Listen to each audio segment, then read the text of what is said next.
Je dirais peut-être ce qui serait tout à fait différent de tout ce qui s'est déjà dit hier et aujourd'hui.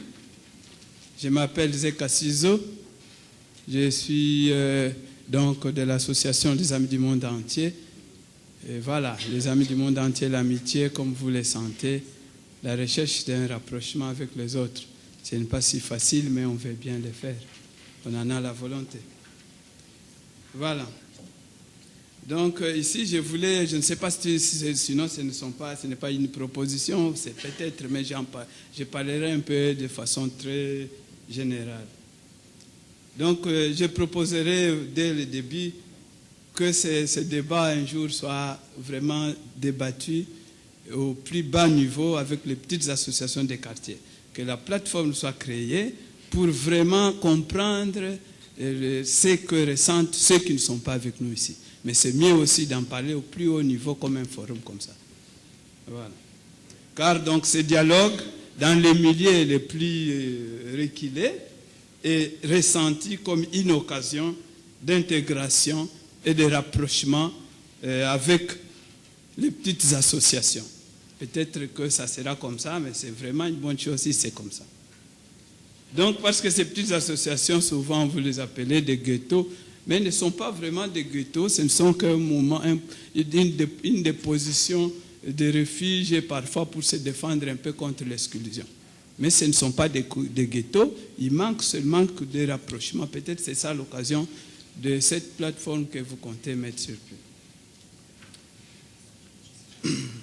Donc, car, comme je le disais, ces petites associations sont rencontrées que lors des élections par les hommes politiques. On va les recruter parce qu'il y a les élections demain. Après ça, on les oublie. Ils sont encore rencontrés à un moment donné par les pouvoirs publics parce qu'il y a des grandes fêtes nationales et tout ça. Après ça, on les oublie.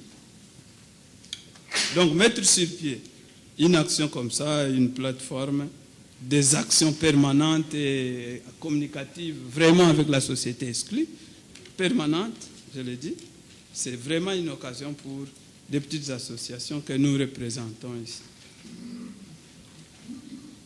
Et finalement, en faire aussi un compte rendu à un forum plus haut. Voilà. Là, on écouterait vraiment ce qui se passe.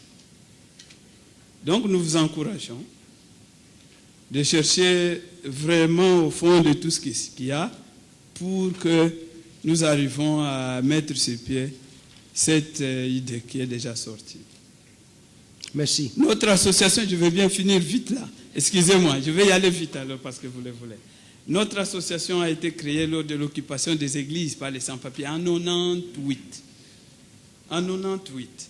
En France, en Belgique, partout ailleurs, on a parlé de personnes qui sont venues d'ailleurs et finalement qui ne trouvent pas la place. Mais ces personnes, aujourd'hui, sont régularisées, ils travaillent, ils sont naturalisés, ils contribuent à la vie sociale, culturelle et économique. Ils ont besoin d'être ensemble avec vous. Partout en Europe, ils parlent le français, l'anglais, l'allemand, le néerlandais, toutes les langues, le portugais. Ils se sont intégrés partout les coins, mais ils sont aussi une société pleine de bonnes diversités culturelles importantes pour l'avenir d'ensemble. Je crois que je vais m'arrêter par là. Je voulais seulement vous donner cette vision que partout on attend de cette création de quelque chose qui peut permettre une intégration plus directe de la société exclue. Merci beaucoup.